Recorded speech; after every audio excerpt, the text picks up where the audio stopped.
Hello and welcome to another episode of Pokémath. Here in episode number 64, we're going to be revisiting an old episode, more precisely episode number 2. Thank you, Slowpoke.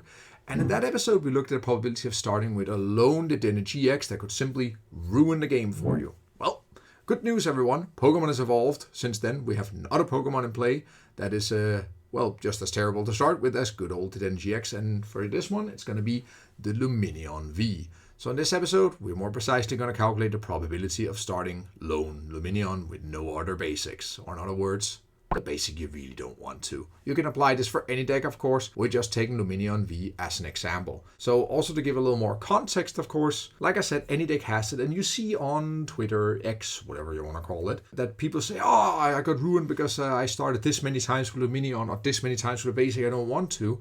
And you always figure, like, what's the probability of that actually happening? Is it possible to happen? Well, everything is possible, of course. The question is it likely? And that's the number we're going to try to attach here to. How likely is it? And how we're going to do it? We're going to be applying some magic, or hypergeometric distribution for that sense. It's my favorite distribution. It's basically the card gamer's distribution, which is, in short, a binomial without replacement. That is, we're drawing from a deck of cards, as you're going to see here. And the point here is that you're not putting the cards back. So I've now translated for everyone to a more digestible expression because this is a little magic, but we're also going to translate it further to the case at hand. But you should imagine, as you can see in here, you now have the deck you can divide in two piles. You see the basics over X over there on the top, and the deck size minus basics over cards drawn minus X there. We're essentially dividing the deck into two stacks, and we have to calculate what's the probability of hitting each of these stacks divided by the number of total possible draws, as we can imagine. So pause if you want to take a while to understand this a little better, to digest it a bit, but otherwise we have other episodes where we really walked through the hypergeometric distributions. You can also just, trust me that this will work, I guess. In any case, we are moving on because we're going to go and try this. And in order to accomplish this, we have net decks toward this deck again, because for those who remember this, I actually net decked his deck last time also. But we're doing that from the recent Yokohama World Championship. And there he played Gardevoir, as we may have seen. And in that Gardevoir deck, there's Lumineon V. And I don't remember if Tord ever started Lone Lumineon V in this event. Maybe if Tord is watching this, let us know. Did you actually start Lone Lumineon V? Or anybody who knows, let me know. Because that's interesting. Because we're going to calculate the probability of that actually happening. So here's his deck, just to give a view. And we can count some basics. We got the one Lumineon there in the middle. Beautiful fish. We got 4 Ralphs, that's 4. We got Zacian V, we got a Cresselia, we got a Mew, Radiant Greninja, and a Manaphy. So that's 9 other basics. So 10 including Lumineon, 9 other basics. Yeah, some are better than others, but Lumineon is clearly the worst. I think the only upside for Lumineon would be that you could put your 4 Seal Stone on it, but then you also have to hit that. So we're just assuming for the moment that is the absolute worst starter in the deck. You can apply this to anything, any deck you want. So this is just one example. I just like to net decks towards decks because that's quite fun.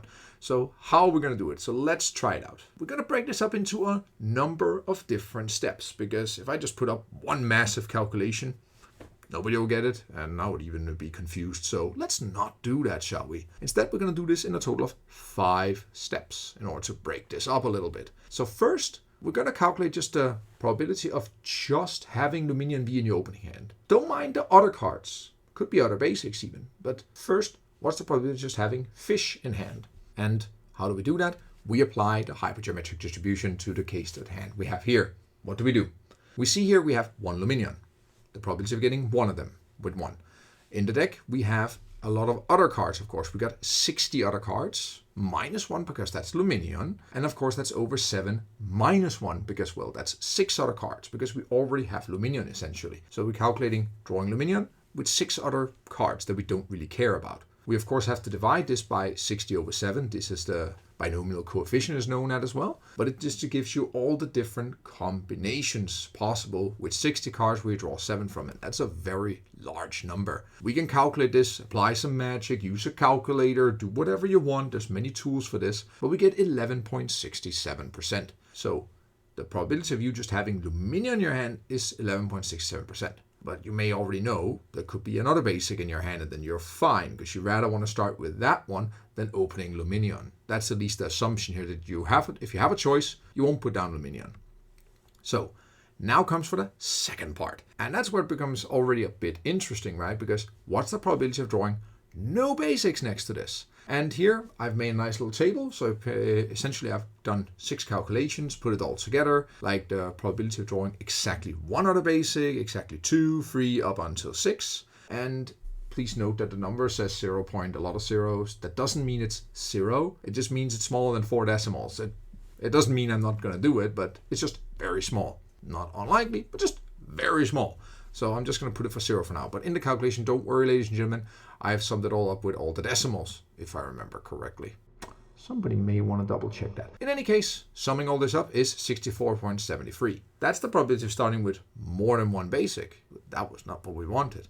We want the complement, the opposite.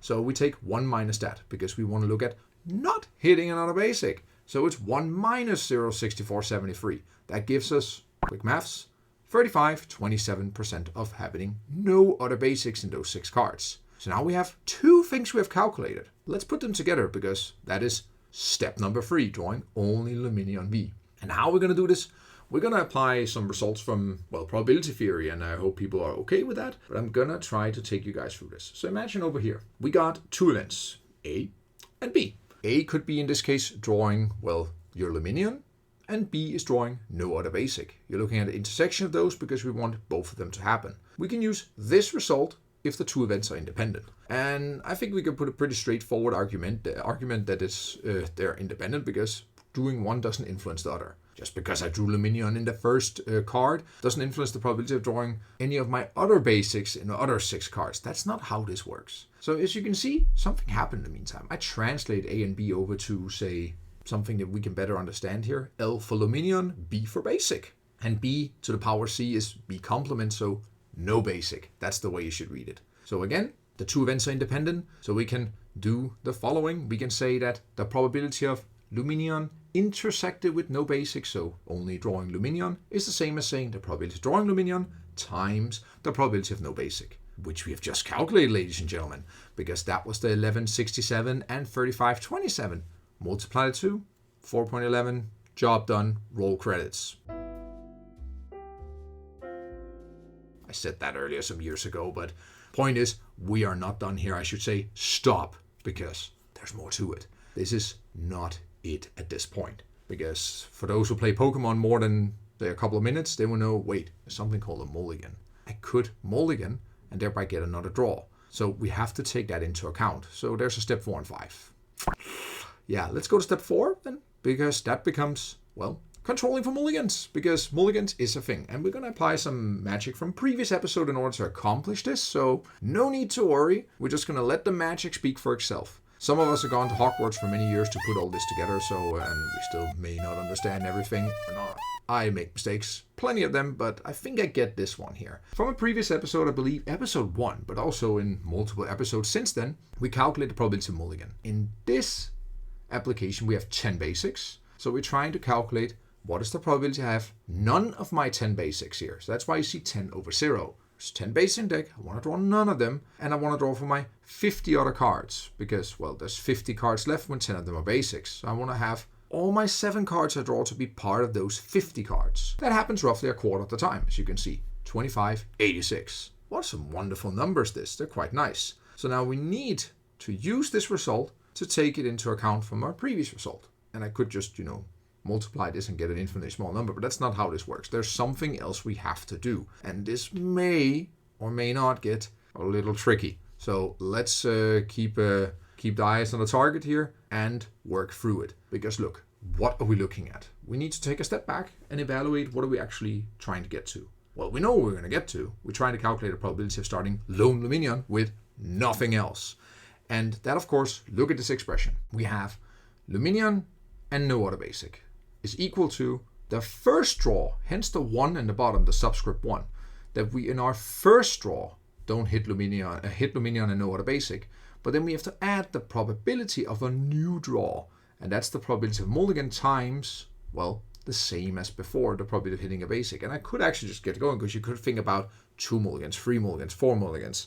And this can be expressed as an infinite series. But believe me when I say this can be compressed to actually just be this. So we can shortcut a lot and just have this nice expression. And we need to rearrange this expression a little bit to get what we want. So let's apply some magic. But first, here's some things so you know what each of them are. Starting Lumineon V, no other basics. Mulligan starting no other basics the first try. And starting only Lumineon, no other basics. I just explained all this, but let's apply some magic to move this around and get an digestible expression for us so we understand what the hell is going on. And to do that, Slowpoke, take it away.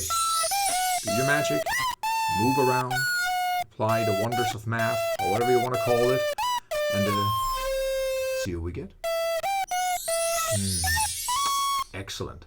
This looks interesting. We now have something that we have already calculated, ladies and gentlemen. Look at the right-hand side. Look here, we got the probability of drawing Lumineon and no basics in the first try. We have done that. That's step 3 that we put together. And then we have 1 minus the probability of mulligan.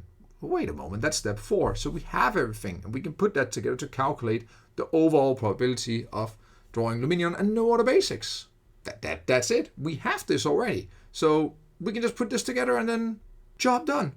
So as you see here, we get the 4.11% without mulligans. You can then weigh it with the following, and then we get a result that is 0.55, 5.55% translated into, well, percentage numbers. So that means roughly a little more than 1 in 20 games, you're going to have a bad time. You're going to open that fish and have nothing else. And that will be such a shame. But hey, I maybe should just write to Tor and ask, can you remember if you started with the Lumineon loan? Because if that happens 1 in 20 games, that's going to happen in a tournament because you're going to play more than 20 games. Well, this is on average, remember? So in any case, we now have a nice number to attach to this here. And you can, of course, just try this approach yourself with a different number of basics, because we can already think about if I play an additional basic in my deck, then the probability of this happening would go down. So that's one thing you could do as a future possibility for this, or an extension of this. So that's something. But what we can do here,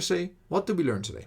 We learned how to use the hypergeometric distribution. It doesn't mean it's the only way to do it. I just like the hypergeometric distribution because I also teach another course and I think it's such a nice distribution. But we used it to calculate the probability of starting lone Lumineon.